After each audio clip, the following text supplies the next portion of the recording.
Okay, good morning, good afternoon, or good evening, wherever it is that you are watching this podcast from. My name is Hannah Omokafe Dennis, and I am a radio host. I am a storyteller, that is, I tell social justice story, and I'm also an advocate for adolescent sexual reproductive health rights. I love poetry because it uses really minimal words to tell amazing stories, amazing life experiences, amazing things that you get to experience in your society. And poets really do amazing things. So I think I've used the word amazing so many times, but amazing is just the word sometimes I like to use to describe poetry and also the writers itself. So I'm going to be reading some of my favorite poems that I love to read. And one of them is Lost Love by Louise Glück. Now, I relate to this story so well because it sort of explains my childhood or explains my life in general and my family. So let's go. So Lost Love by Louise Glück.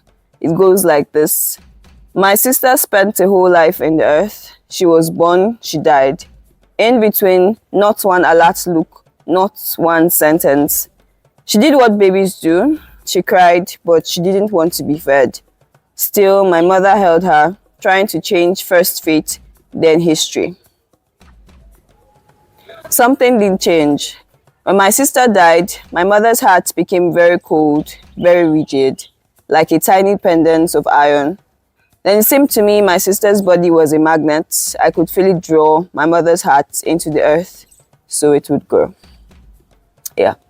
So if you should listen or if you should read this poetry over and over again, you'd understand that this particular person was talking about the loss of a sibling and how much that affected his family or her family, exactly their mother to be specific, and how it had done a bit of hurt, not just a bit, a serious thing of hurt to their mother's heart. So yeah. So I'm going to be reading my next poem. It is from Erinola Daranijo. I hope I do not get the pronunciation wrong so that Yoruba people do not come for me. Yes. We had, for my, should I say, the company that I work with, Konya Shams Remy Publishing House, we had published this particular poem. So we had published this chapbook in 2023.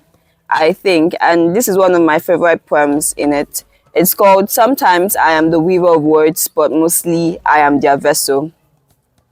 I too have been left with the weight of unsaid truth, my voice trapped in a cage of thoughts, capable of demanding only what remains unspoken, unclaimed. I recall the ink, the scent of fresh parchment, breathing life into the page, stretching out before me like an infinite path. I recall his voice, piercing silence to find me, and his guidance that never wavered, even in his absence. I have returned home, fierce and relentless like a storm. I have taken solace from the hearts of others, when I only sought solace within myself. The truth is, I am without a roadmap, and I fear the path that lies ahead. Utter my name, and a whisper emerges from the death. Utter beloved, and a floodgate opens. Utter gratitude, utter apologies, even when they resist. In my dreams, I am still confined within the labyrinth of childhood. I awaken to the sound of sand pouring in. The past like a stray cat that keeps returning with new scars. How do I confess that I almost reveled in the pains?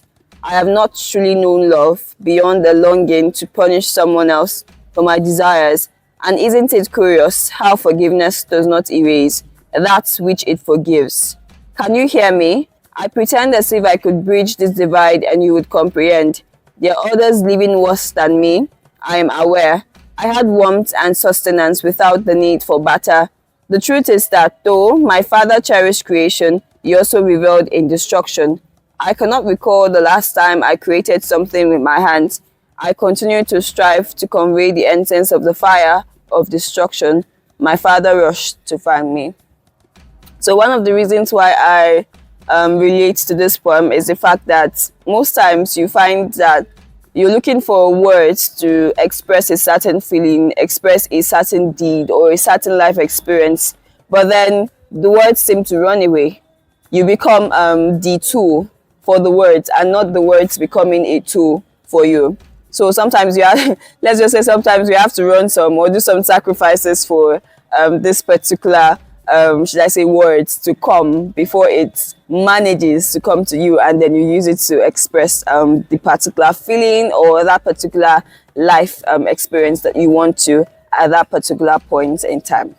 Okay, so I'm going to be reading a poem from Memory and the Call of Waters, written by Susuedi Vershima Agema. It's called The Story of Our Streets Today. So today, one generator and a TV were taken away from someone. Light and hope was stolen from that home. He lost his head and swore to get someone else. Today, a man was caught who stole a generator and television. He was a thief of someone else's vision, seeking means to fight hate who called to his mother. Today, a mob roasted a man with a generator and television while his mother died waiting to get money for drugs the chemist valued at $100. So this particular poem tells of the violence of the streets, and yet tells you the behind the scenes that most people do not get to know. So for example, you see someone going about trying to steal people's properties, and behind the scene his mother is sick trying to get $100 for drugs that will definitely keep her alive. And the reason why this particular street boy or this particular street girl is going around to steal people's properties is simply because he or she is trying to protect their mother's life, is trying to elongate it, trying to see how far or how much they can get to be able to afford the drugs that Nigeria's chemist is asking for.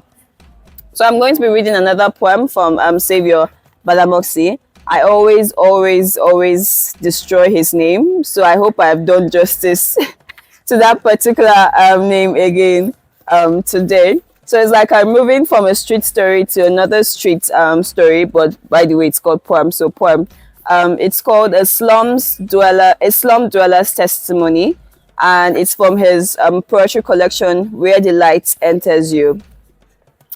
So it says, I carry death with me in a sacred pouch slung over my shoulders. I become driftwood, embracing the winds of the Lagos lagoons. Nigeria surrounds me with lies, deceit. I am that which the rabid dog vomited, mangled, torn in this wide country where dignity is audio on a dump site for stray dogs and the hog. A wine drinker mourns the vine grower and the dresser too. Harmattan sucks life from seeds before they are earthed, and the Sahara warmly drains the Atlantic, snapping its crackling cradle. I denounce you, Nigeria. I spit in your bargained face and give your constitution to a dung fire. My certificated fears, your passport to, your scheming apostates to the stakes. The darkness engulfs you, unwrapping your onion-like flesh, spinning your spine out like a debris-filled flash flood. You must learn to make love to it, this new self of yours. So one of the reasons why I relate to this poem is that these days people seem to tell you that the patient dog does not eat the fattest bones anymore.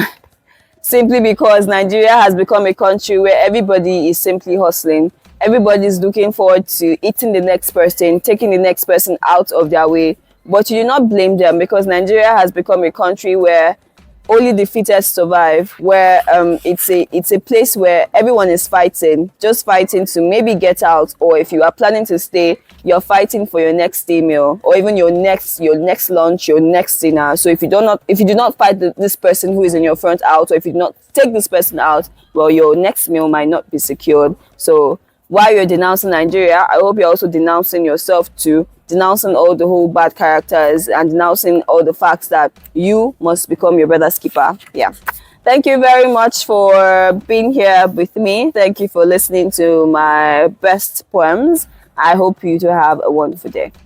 My name is Hannah Omokafe Dennis, and these are the poems I love.